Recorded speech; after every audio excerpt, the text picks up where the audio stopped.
Bom dia, bom dia, bom dia. Sejam todos bem-vindos, sejam todas bem-vindas para mais um vídeo falando de Deus, da palavra de Deus, de riqueza, sabedoria e vida plena, de todas as coisas boas que Deus fez para mim e também para você. Então sejam todos bem-vindos, façam todos um excelente dia, façam todos um ótimo dia, uma ótima semana. Hoje é segunda-feira, dia 15 de julho e o ano é 2024, então sejam todos bem-vindos, façam todos um excelente dia.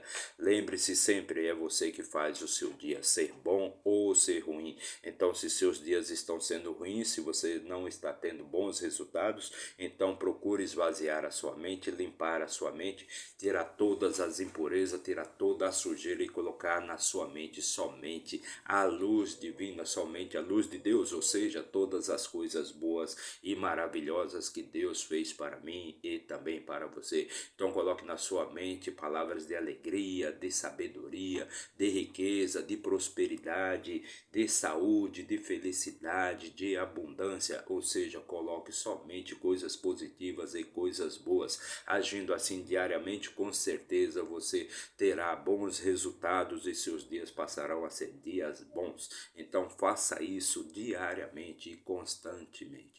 Agindo assim, com certeza seus dias serão dias bons. Perfeito? Então vamos começar a nossa leitura de hoje, vamos fazer a nossa leitura de hoje e hoje vamos ler e também comentar o capítulo 17 do livro de Juízes, mais uma leitura de muita sabedoria, de muito conhecimento, muita prosperidade e riqueza para você. Em tudo nós aprendemos. Pense nisso.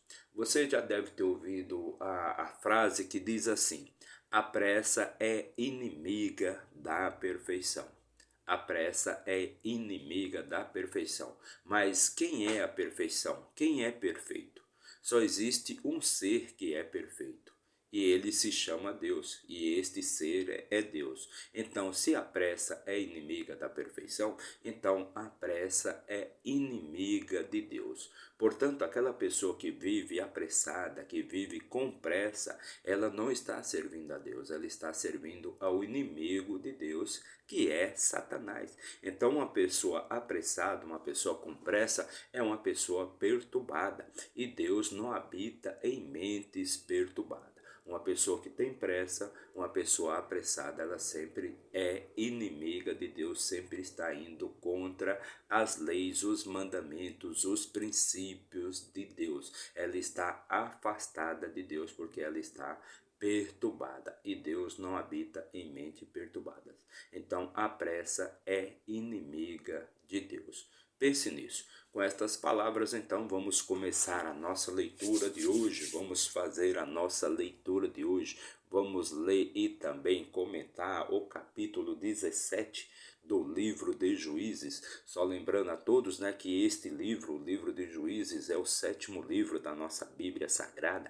Nossa Bíblia ela é composta por 66 livros, pelo menos esta versão que eu utilizo, né? Ela é composta por 66 livros, 1189 capítulos e aproximadamente 31.200 versículos. E o nosso trabalho é ler livro por livro, capítulo por capítulo e versículo por versículo, ler e também comentar, fazer aqueles comentários que vêm diretamente do Criador, diretamente de Deus, diretamente do todo, né? Então fazemos sempre estes comentários, perfeito? Então a Bíblia é uma verdadeira biblioteca, né? Pois é um livro formado por vários outros livros, né?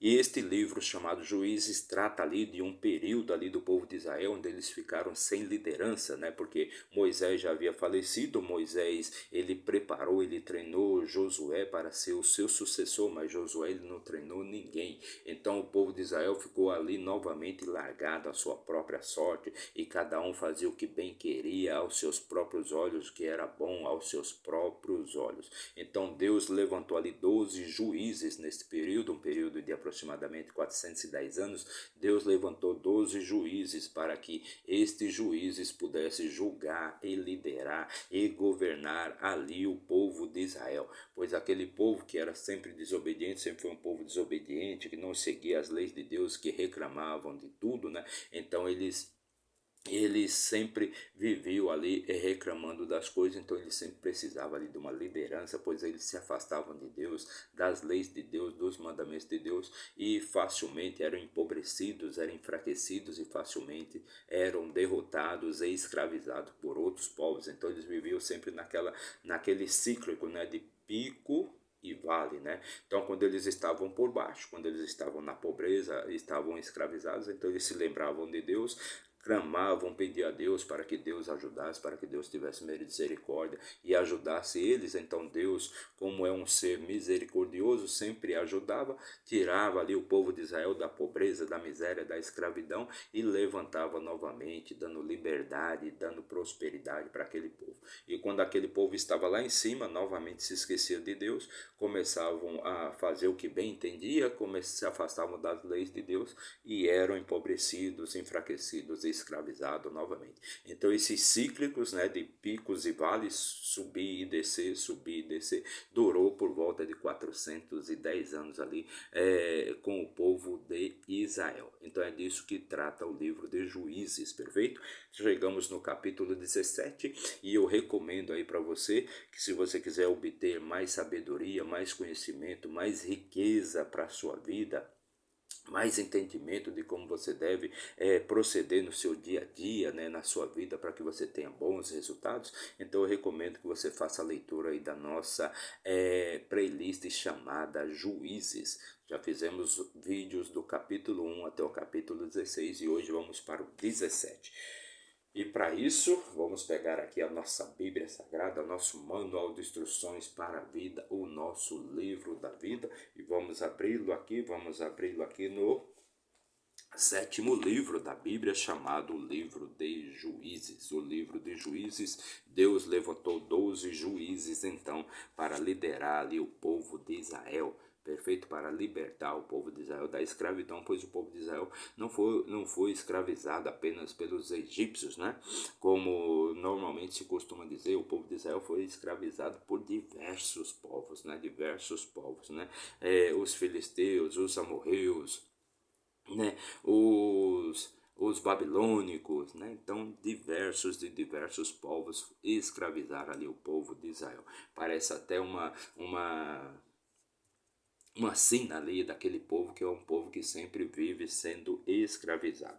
Então, no capítulo 15 e 16, narramos aí a história de Sansão, né, o homem mais forte que já pisou na terra, né, a ascensão e queda de Sansão, pois Sansão foi destruído e foi morto por uma mulher, pelo amor de uma mulher, né.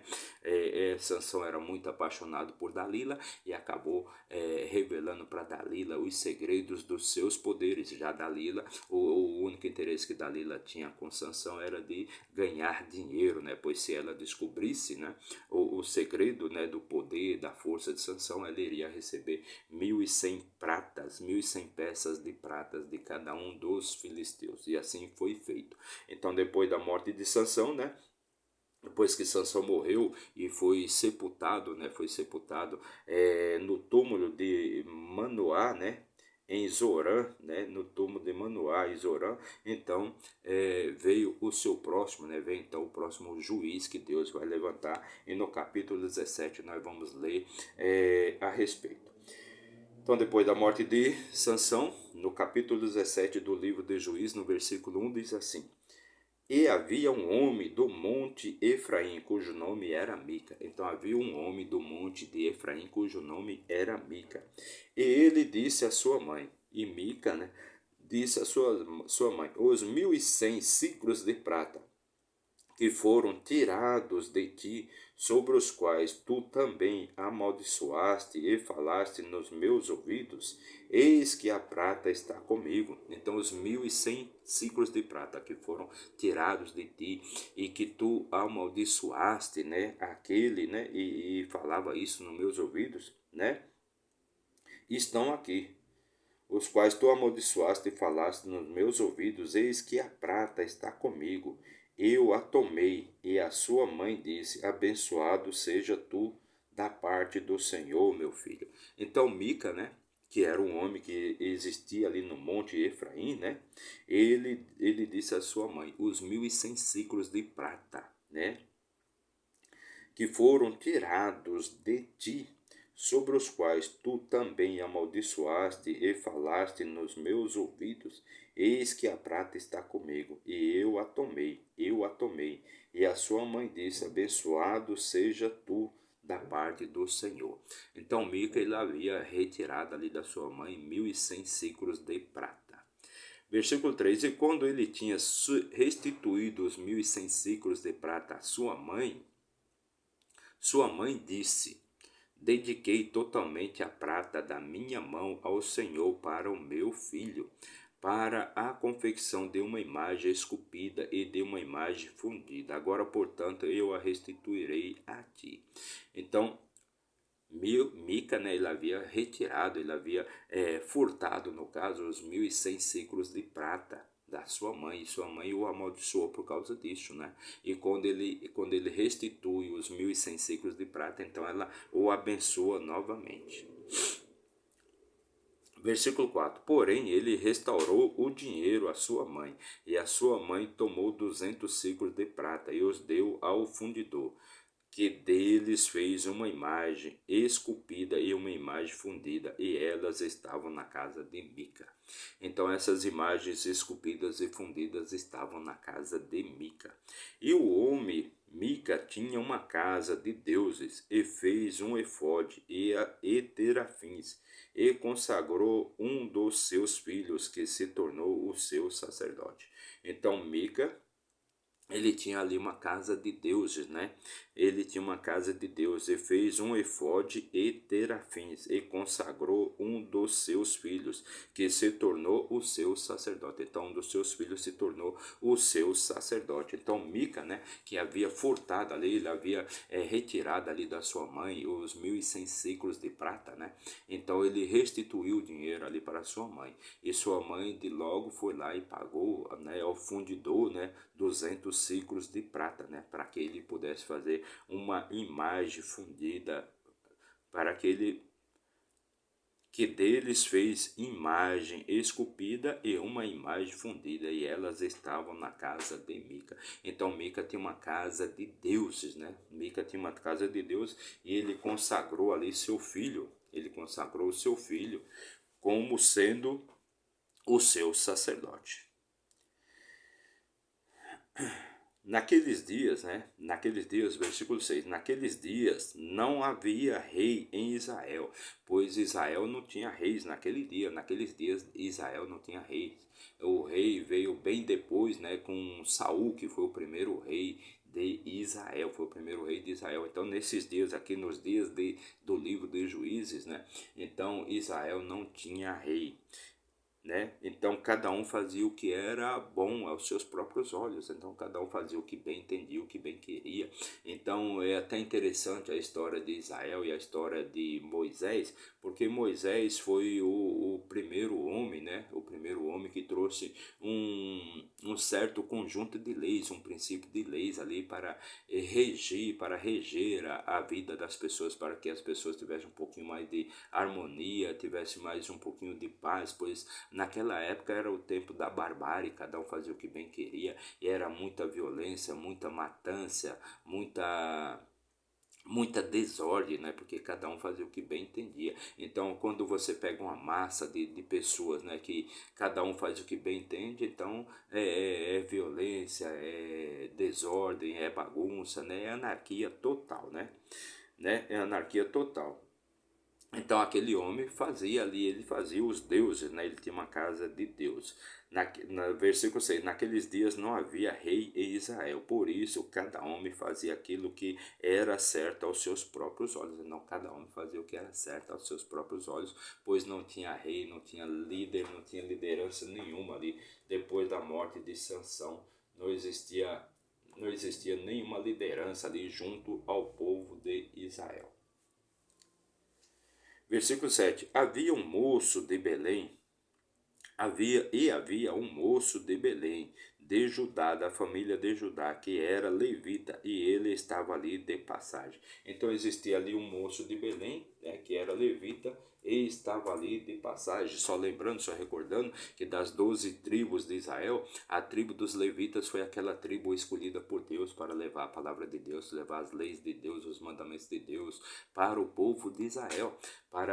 Porque Deus, a intenção de Deus era purificar aquele povo, santificar aquele povo, para que aquele povo fosse a representação de Deus na terra, né? Fosse a representação, representasse a vontade de Deus na terra. E exatamente os levitas é a tribo que foi escolhida ali por Deus para fazer esse trabalho, né? Portanto, os levitas, eles não tinham herança, eles não tinham direito às terras, a recursos, né? Então eles viviam ali pela a bondade e a vontade das outras tribos, né? Que sempre doavam recursos e alimentos, né? Para os levitas, né?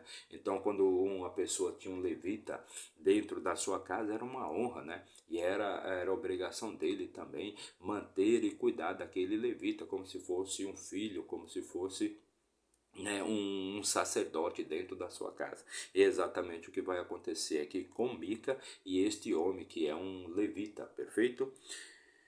Então, e havia um moço de Belém de Judá, da família de Judá, que era levita, e ele estava ali de passagem.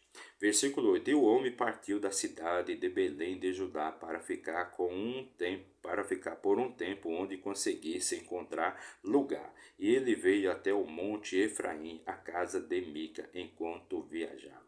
Então, esse homem saiu de Belém, né, Belém de Judá, né, e ele estava à procura de um lugar, de uma casa onde ele pudesse repousar, onde ele pudesse morar, onde ele pudesse residir. Então ele acabou se encontrando com Mica, né, com este homem chamado Mica. E o homem partiu da cidade, né, ele conseguiu se encontrar um lugar para morar, para ficar, e ele veio até o monte Efraim, a casa de Mica, enquanto viajava. Versículo 9: E Mica lhe disse: De onde vens? Ele lhe disse: Eu sou levita de Belém de Judá, e vou ficar onde conseguir encontrar um lugar. Então Mica pergunta ali para aquele homem de onde ele vem, né? De onde vens, né? E o homem responde para ele: Eu sou, né, de Belém de Judá, e vou ficar onde eu encontrar um lugar, né? Onde eu conseguir encontrar um lugar.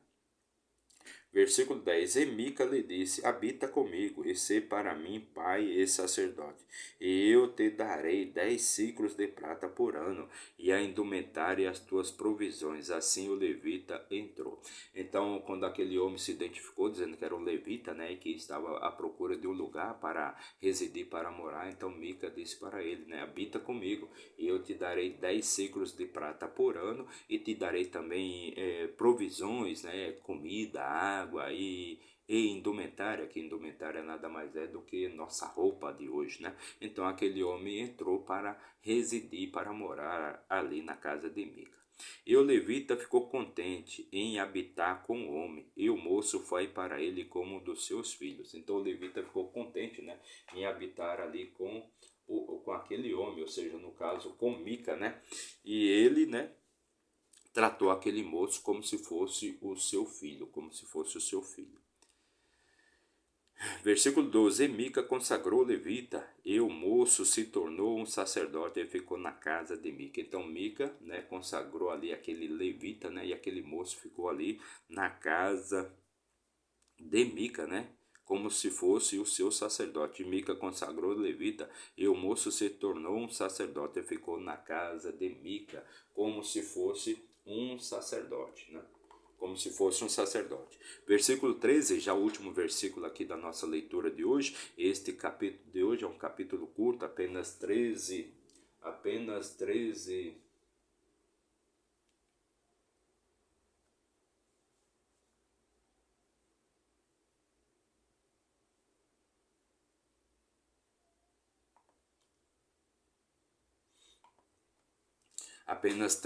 versículos, né? 13 versículos, né? Então disse Mica: Agora sei que o Senhor me fará bem ao ver que tenho um levita como meu sacerdote. Então o Mica, ele ficou muito satisfeito, muito contente de ter ali um levita na sua casa, residindo na sua casa, pois era uma honra sempre para qualquer homem ter ali um levita residindo dentro da sua casa, né? Pois era função também, era obrigação também dos homens ajudarem os levitas, e aquele que tinha dentro da sua casa um levita era um homem honrado, era um homem consagrado, era um homem santo, né? Pois ele estava ali com um homem de Deus residindo dentro da sua casa. Então essa foi a nossa leitura de hoje. Fizemos a leitura e também comentamos o capítulo 17 do livro de Juízes, capítulo 17 do livro de Juízes. Nosso propósito é retornarmos amanhã com a leitura do capítulo 18. Então amanhã o capítulo 18 é um capítulo um pouco mais extenso. Então fizemos a leitura de hoje, fizemos a leitura e também comentamos o capítulo 17 do livro de Juízes. Para você que nos acompanhou aí por um minuto, meu muito obrigado. Mas se você ficou até o final desse vídeo, meu muito obrigado, que Deus abençoe sua vida grandemente, te traga paz espiritual, te traga alegria, prosperidade e vida plena, todas as coisas boas e maravilhosas que Deus fez para mim e também para você. Não se esqueça de se inscrever aí no nosso canal, não paga nada, basta você apertar o botãozinho ali de inscrever-se, seja do seu celular, do seu tablet, do seu computador, não importa de onde você estiver assistindo esse vídeo, se inscreva no nosso canal. E muito obrigado para você, que Deus abençoe sua vida grandemente e até amanhã, se Deus assim nos permitir. Valeu?